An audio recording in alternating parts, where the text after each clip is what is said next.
하나님의 말씀은 출애굽기 1장 1절에서 14절까지의 말씀입니다.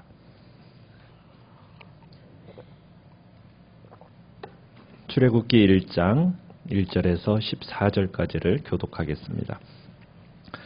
1절 제가 먼저 읽겠습니다. 야곱과 함께 각각 자기 가족을 데리고 애굽에 이른 이스라엘 아들들의 이름은 이러하니 이사갈과 스불론과 베냐민과 야곱의 허리에서 나온 사람이 모두 70이요 요셉은 애굽에 있었더라. 이스라엘 자손은 생육하고 불어나 번성하고 매우 강하여 온 땅에 가득하게 되었더라. 그가 그 백성에게 이르되 이 백성 이스라엘 자손이 우리보다 많고 강하도다.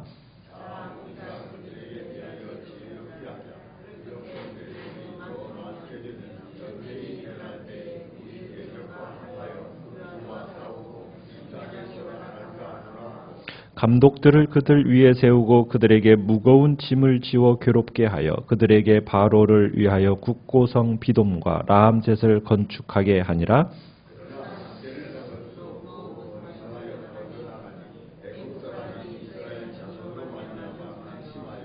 이스라엘 자손에게 일을 엄하게 시켜 어려운 노동으로 그들의 생활을 괴롭게 하니 곧 흙 이기기와 벽돌 굽기와 농사의 여러 가지 일이라. 그 시키는 일이 모두 엄하였더라. 아멘. 오늘 말씀의 제목은 학대를 받을수록이라는 제목으로 말씀을 나누기를 원합니다. 하나님께서는 창세기 15장에서 아브라함에게 가나안 땅을 그 후손들에게 주실 것을 약속을 하셨습니다. 그런데 그 약속을 주시면서 말씀하셨던 내용이 당장 주시는 것은 아니었고 가나안 사람들의 죄가 그 땅에 가득하게 될 때 이스라엘을 이제 한 나라로 내려가게 해서 400년 동안 종살이를 한 후에 주겠다. 이렇게 말씀을 하셨습니다. 이 약속을 성취시키고자 하는 하나님의 계획의 일환으로 야곱과 그의 자손들이 창세기의 마지막 부분에서 이제 혹독한 기근을 피해서 애굽으로 내려가게 되죠. 야곱은 애굽에서 17년을 살다가 죽게 되고 가나안 땅에 묻히게 됩니다. 이제 세월이 또 지나서 요셉도 죽게 되고 요셉은 유언을 남기죠. 언젠가 하나님이 이스라엘을 이제 애굽에서 가나안 땅으로 이끌어 가실 때가 있을 거다. 그때 자신의 뼈를 이 애굽에서 가져다가 자기가 그리던 가나안 땅, 하나님께서 약속하신 그 축복의 땅에 자신을 묻어달라는 유언을 남기고 이제 죽게 됩니다. 이 출애굽기는 이 요셉의 이 유언을 연결점으로 삼고 있습니다. 그러면서 이야기를 시작하게 되는 거죠. 그래서 출애굽기라는 이 내용은 독립적인 책이 아니죠. 출애굽기는 새로운 이야기가 아닙니다. 이 출애굽기는 창세기에서 시작된 이야기의 연속인 거죠. 출애굽기는 그래서 이제 그 시작점을 오늘 보면은 본문 1절에서부터는 이렇게 시작하고 있어요. 애굽으로 내려갔던 야곱의 아들들의 이름을 나열하는 것으로 출애굽기가 시작되고 있습니다. 1절에서 7절까지의 내용은 야곱과 그의 권속들이 애굽에 이른 내용, 그리고 그들이 죽은 이후에 그의 후손들이 어떻게 번성했는가를 기록하고 있습니다. 강조는 이스라엘 자손의 그 중다한 번성에 있습니다. 7절을 보시면은 이스라엘 자손은 생육하고 불어나 번성하고 매우 강하여 온 땅에 가득하게 되었다. 굉장히 반복되는 표현을 쓰고 있죠. 생육, 번성, 그 다음에 가득하게 되었다. 그러면서 정말 여기서 강조하고자 하는 표현, 이스라엘 백성들이 이 400년 동안에 얼마나 많아졌는지를 이제 강조하고 싶은 겁니다. 이제 나중에 이스라엘 백성들이 출애굽하게 될 때의 숫자가 어느 정도라고 얘기가 되어집니까? 남자의 수, 20세 이상 60세 미만의 남자의 수가 60만 명이라고 얘기를 합니다. 전쟁할 만한 남자의 수가 60만 명 이상이었으니까요. 그러면은 20세 미만의 또 60세 이상의 또 거기에다가 여자들까지 합하면은 200만 명, 300만 명 이상의 사람들이 된다는 겁니다. 근데 이 인구의 수는 어마어마한 수입니다. 왜냐하면 중세 유럽에 패스트가 퍼졌을 때 그 인구가 3천만 명이었다고 얘기를 하거든요. 그런데 이스라엘 백성의 이 숫자만 300만 명이라는 숫자는 대단한 인구인 겁니다. 결국 창세기에 기록된 약속의 성취가 이루어졌음을 보이게 되는 겁니다. 이 약속은 멀게는 아브라함으로 시작되었고 또 가깝게는 애굽으로 내려간 야곱에게 약속한 말씀이었거든요. 그러니까 오래전에 이 축복을 받았을 때 자손이 이렇게 많아질 날이 있을 거다? 야곱이 상상이나 했겠습니까? 왜냐하면 내려올 때 이제 그 애굽으로 내려올 때 몇 명이었다고 얘기하고 있습니까? 70명이었다고 했어요. 70명. 그런데 70명이 400년이 지난 후에 300만 명, 이 정도의 숫자가 된다라는 것은 어마어마한 숫자로 불어난 겁니다. 하나님의 축복이 없었다면 이렇게 불어날 수가 없었다라는 거예요. 그래서 하나님의 역사는 이런 거예요. 우리가 생각할 때 보잘것없어 보이는 이 불씨 같은 사역이 하나님의 그 축복 아래에 있으면 그 자그마한 불씨가 큰 불을 일으키는 하나님의 그 놀라운 역사가 나타난다는 사실입니다. 그러니까 하나님은 신실하시고 하나님은 실수가 없는 분이라는 것을 우리가 확인하게 되는 겁니다. 우리의 삶 속에 우연이라는 것은 절대 없습니다. 이스라엘 백성의 이 번성이 그냥 자손의 증가가 아니에요. 이 자손의 증가라는 것은 무엇의 성취입니까? 하나님의 약속의 성취인 거예요. 그러니까는 오랜 세월 동안 하나님이 아무 일도 하지 않고 그저 침묵하고 계시는 것처럼 보였을 수도 있어요. 그런데 하나님이 결코 두 손 놓고 계신 게 아니었다는 얘기예요. 하나님은 자신의 약속을 이루어가고 계셨다는 사실입니다. 반드시 하나님은 자신의 약속을 이루십니다. 그래서 하나님은 약속과 성취의 하나님이신 거예요. 우리가 처한 상황과 문제가 때로는 너무 힘겨울 수가 있습니다. 때로는 하나님이 침묵하시는 것처럼 느껴지는 때도 있어요. 그러나 하나님은 절대로 우리를 그저 바라만 보고 계신 분이 아니라는 거예요. 그 어렵고 참으로 무거운 삶의 그 현장 속에서도 하나님은 우리와 여전히 함께 하시고 그의 손길은 우리가 느끼지 못하는 상황 속에서도 항상 역사하고 계셔서 하나님의 그 약속을 이루어가고 계신다는 사실입니다. 그러기에 우리는 우리의 삶에 힘들고 어려운 상황 있을 때 문제만 보고 눌려있기보다는 하나님이 약속하신 그 약속을 딱 붙잡는 겁니다. 왜냐하면 그 약속을 이루시기 위해서 하나님은 지금도 일하고 계시기 때문이에요. 하나님이 지금도 나를 기억하고 계시고 내 삶에 여전히 그 약속을 이루어가고 계시는 하나님, 그 하나님을 믿으며 나가시길 바랍니다. 자, 그런데 요셉과 형제들이 죽은 후에 애굽에 이제 8절에 보면 요셉을 알지 못하는 새 왕이 등장했다라는 표현을 쓰고 있습니다. 이 애굽의 새 왕, 이 새 왕은 요셉을 전혀 경험해보지도 못한 왕이요, 애굽을 위해서 어떤 일을 했는가에 대해서도 관심이 없는 사람이었으며, 자, 그런데 여기서 새 왕이 일어났다라는 이 표현은요, 그저 왕이 바뀐 것을 의미하는 것이 아니라 왕조가 바뀐 겁니다. 왕조. 말하자면은 우리나라로 얘기하면 고려 왕조에서 조선 왕조로 바뀌는 왕조가 바뀐 것을 의미하는 겁니다. 자, 그래서 요셉을 알지 못하는 이제는 새로운 왕조가 나타나게 된 거예요. 애굽의 왕조가 바뀐 겁니다. 자, 요셉을 알지 못하는 이 애굽의 새 왕. 자, 이 왕이 나타나더니 두려움으로 애굽 백성들을 설득하기 시작합니다. 9절에 보면은, 자, 어떻게 설득을 합니까? 자, 백성들, 그가 애굽 백성들에게 이렇게 얘기합니다. 이 백성 이스라엘 자손이 우리보다 많고 강하도다. 자, 지금 이 바로가 이같이 말하는 그 이유가 뭐겠어요? 애굽 사람들 사이에 이스라엘 백성들에 대한 어떤 두려움 그리고 우려, 이것을 자아내기 위해서 지금 이런 말을 하고 있는 겁니다. 그러면서 뭐라고 얘기하냐면 우리 백성이 낭패를 경험하지 않으려면 10절에 지혜롭게 행해야 된다. 이렇게 얘기하세요. 지혜롭게 행하자. 자, 그러면 어떻게 하는 것이 지혜롭게 행하는 걸까? 바로는 그 지혜롭게 행함을 이렇게 표현을 합니다. 이제 11절, 12절, 13절, 14절에 보면은 학대, 폭력, 억압. 그러니까 이스라엘을 짓밟는 것이 지혜롭게 행하는 것이다 라고 이제 표현을 하고 있습니다. 자, 그런데 이 바로가 이스라엘 백성을 핍박하는 이유가 뭐예요?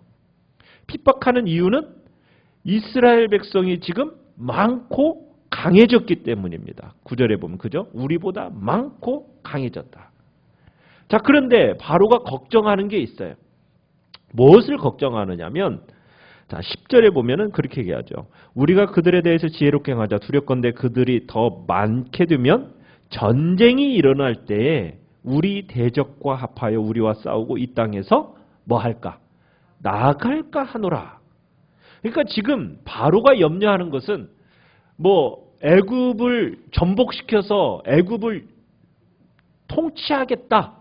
통치권을 빼앗겠다. 이것을 두려워하는 것이 아니라 뭘 두려워하는 거죠? 나갈까 하노라. 도주하는 것이 두렵다라는 거예요. 자, 그러면 왜 도주하는 것이 두려운 거냐면 바로가 생각하는 것은 이 이스라엘 백성들을 이용할 가치가 있다는 거예요. 어떤 이용 가치? 노예 노동력으로 이용할 가치가 있다라고 생각을 하고 그렇게 지금 써먹고 있었던 거예요. 그래서 이스라엘 백성을 어떻게 해서든지 가장 좋은 형태와 규모로 통제하면서 뭐 하고 싶은 거예요? 노예로 부려먹고 싶었던 겁니다. 근데 이스라엘 백성이 너무 큰 백성이 되면 통제하기가 어렵잖아요. 또 너무 적어도 노예로 부려먹기 어렵고. 그러니까 어느 정도의 수준을 딱 규모를 이렇게 유지하면서 내가 이스라엘을 이 백성들을 어떻게 해서든 억압하고 착취해서 우리 노예 노동력으로 삼아먹겠다. 가장 좋은 수준으로 유지하겠다. 이게 이제 바로가 추구하는 이스라엘 백성들의 어떤 통제를 얘기하는 겁니다. 그런데 바로도 알고 있었던 거예요. 뭘 알고 있었어요? 언젠가는 이 이스라엘 백성이 뭐 할 거다?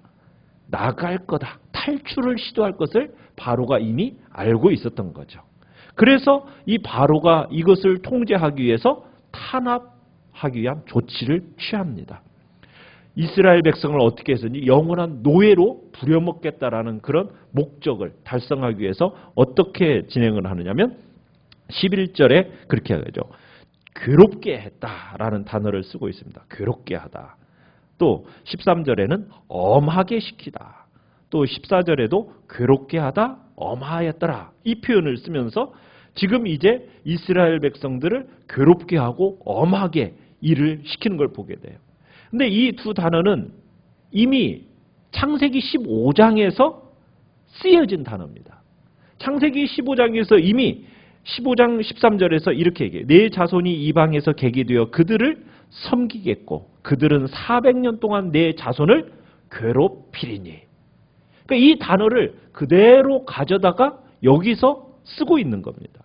그러면은 이 출애굽의 이야기는 이미 하나님이 오래전에 예고하신 말씀의 성취에 불과하다는 거예요. 그러니까 하나님께서 이런 사실을 이것을 이미 다 계획해 놓으셨고 이 일들이 그저 진행되고 있을 뿐이에요. 그러면 우리가 이런 사실을 깨닫는다면 결국 오래전에 예고하신 이 말씀이 성취되는 일에 불과하다는 걸 우리가 알 수 있는 거죠. 아, 그러면 이 책은 마지막은 어떻게 될 거다? 하나님이 말씀하시고 약속하신 대로 결국에 이루어지게 되는 거구나. 비록 지금은 억압과 착취 속에 있지만 이 억압과 착취는 결국 하나님의 백성의 해방의 서곡이구나. 이것을 우리가 알 수 있는 겁니다. 바로는 어떻게 이스라엘을 괴롭게 하고 엄하게 대하고 있습니까? 11절에서 그러죠. 비돔과 라암셋을 건설하는 일에 건축한 일에 동원합니다. 이 비돔과 라암셋은 바로의 곡식을 저장하는 국고성이에요. 그러니까 바로는 지금 지금 이렇게 이제 억압하고 탄압을 하면서 결국에는 누구에게 도전장을 내밀고 있는 거냐면 하나님께 도전장을 내밀고 있는 거예요. 어떻게 해서든지 지금 하나님이 아브라함에게 주신 이 약속에 대해서 어떻게 하겠다? 내가 방해하겠다. 하나님은 뭐라고 약속하셨는데 내 자손이 땅의 티끌처럼 그리고 바닷가의 모래알처럼 하늘의 별처럼 많아지게 할 거다. 하나님이 약속하셨는데 이 약속을 내가 어떻게 하겠다? 내가 통제하고 내가 탄압하겠다. 지금 이렇게 도전장을 내밀었어요. 자, 결론은 어떻게 날까요? 하나님과 바로와의 이 싸움에서 누가 이기겠습니까? 뻔하죠. 하나님이 이기시는 거죠. 바로가 어느 정도 그 진행을 막 방해는 해나갈지 모르지만 결국 차단할 수는 없는 일이에요. 이 결과는 정해진 겁니다. 생활의 억만 핍박으로 이스라엘 자손을 막으려고 그 번성을 막으려고 애는 썼어요. 자, 그 결과는 어떻게 됐습니까? 그 결과는 어떻게 됐다고 얘기하고 있죠? 학대하면 학대할수록 12절에 그러나 학대를 받을수록 어떻게 됐어요? 더욱 번성하여 퍼져 나갔다. 애굽 사람들이 이스라엘 자손으로 말미암아 근심하였다. 막 잡초는 밟으면 어떻게 된다고 그래요? 막 더 번진다고 그러죠. 이스라엘 자손은 막 억압하면 억압하고 학대를 하면 할수록 어떻게 됐다고요? 더 번성해 나갔다고. 계속 번성해 나가는 겁니다. 가혹하게 대했는데도 더욱 번성해 나가. 막을 길이 없는 거예요. 강압적인 힘으로 핍박하고 학대하고 그랬는데도 불구하고 이스라엘 번성을 막을 수가 없는 거예요. 번성하게 되는 이유는 뭐예요? 신실하신 하나님의 약속 때문이죠. 그 약속을 따라서 그 하나님의 백성들의 번성은 이루어지는 거예요. 세상이 아무리 힘으로 지혜로 아무리 막아서려고 하더라도요. 하나님의 그 계획과 하나님의 그 약속을 막을 수가 없는 겁니다. 자, 이스라엘은 학대를 받을수록 창성해져 가고 오히려 학대하는 애굽 사람이 근심하는 모습을 보게 돼요. 여기서 우리는 하나님의 일하시는 방식을 보게 돼요. 교회가 세상으로부터 박해를 받으면 받을수록 어떻게 된다고요? 더 성장한다고요. 이게 하나님께서 영적으로 주시는 교훈이에요. 기독교는 어떻게 보면 잡초 같은 종교라는 거예요. 교회사 속에서 그런 일들은 끊임없이 일어나왔어요. 교회가 박해를 받을 때마다 더 순수하고 그리고 수적으로도 성장하는 경우가 많았습니다. 초대교회를 보세요. 그렇게 심한 박해 속에서도 어땠어요? 더욱 흥황하는 모습을 보았죠. 로마 교회가 엄청난 박해와 시련 속에서 그렇게 교회를 핍박하고 없애려고 했음에도 불구하고 조금도 위축되지 않고 도리어 번창하더니 나중에는 어떻게 돼요? 로마를 삼켜버리죠. 로마 제국 전체를 그냥 복음으로 정복해버리잖아요. 중국에서 옛날에 공산주의가 딱 들어가니까 그때 선교사들이 얼마 사역도 못하고 중국 성도들 얼마 남겨놓고서는 다 철수해야만 했어요. 눈물을 머금고 다 철수하고 그러면서 그 땅을 떠나면서 아직 뿌리 내리지도 못한 이 중국 기독교가 공산주의자들에 의해서 핍박당해서 뿌리 뽑히게 될 텐데 하면서 막 우려하고 막 마음에 걱정을 했었어요. 그런데 기우에 불과했어요. 나중에 문호가 개방되고 딱 들어가 보니까 기독교가 어떻게 되어 있어요? 완전히 밑바닥에 그냥 어마어마하게 깔려 있었던 거예요. 지금은 일부 선교학자들은 2억 명이 넘는 기독교인들이 있다고 얘기를 하는 거예요. 어마어마한 숫자가 불어나게 된 거예요. 어떻게 보면 교회는 박해를 받지 않고 평안할 때가 도리어 그 성장이 침체되고 부패되는 것 같아요. 우리 한국교회가 어떤가요? 평안하고 어떻게 보면은 더 널려 있는데 교회는 점점 어떻게 돼가요? 점점 막 떨어져 가요. 교회는 어떻게 보면은 박해를 당할 때 불평하기보다는 그것을 통해서 더 큰 구원의 역사가 있을 것에 대한 하나님의 선하신 뜻, 하나님의 섭리, 이것을 우리는 깨달아 알아야 되는 겁니다. 고난 뒤에 분명히 하나님의 영광된 미래가 나타나게 될 것을 우리는 기대하며 살아야 되는 겁니다. 우리에게 믿음의 시련이 있습니까? 그 시련의 기회가 도리어 뭐가 된다고요? 축복과 번성의 기회가 될 것을 우리는 믿는 거예요. 아무리 이 땅에 공중권세 잡은 자가 이렇게 저렇게 하나님의 교회를 성장을 막으려고 이런 방법 저런 방법으로 다 하지만 결국 우리는 하나님의 축복받을 존재예요. 하나님의 약속을 가진 존재라는 거예요.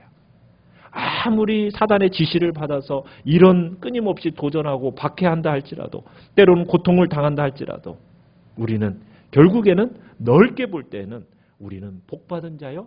하나님의 복주심이 분명히 이루어질 거라는 것을 우리는 확신하고 살아가야 되는 겁니다.